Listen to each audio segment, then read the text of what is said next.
Hello friends, কিছু important কথা বলি।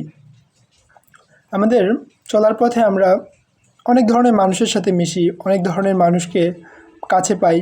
তাদের থেকে যদি আমরা কিছু না কিছু গুণ বা তাদের যেই ভালো কোয়ালিটিগুলো সেগুলো ফলো করতে পারি এবং তাদের যে খারাপ গুণগুলো আছে সেগুলো যদি আমরা তাদের থেকে বিরত থাকি, তাহলে কিন্তু আমরা দেখা যাবে যে আমাদের মধ্যে একসময় অনেক ধরনের গুণের বহিঃপ্রকাশ ঘটবে।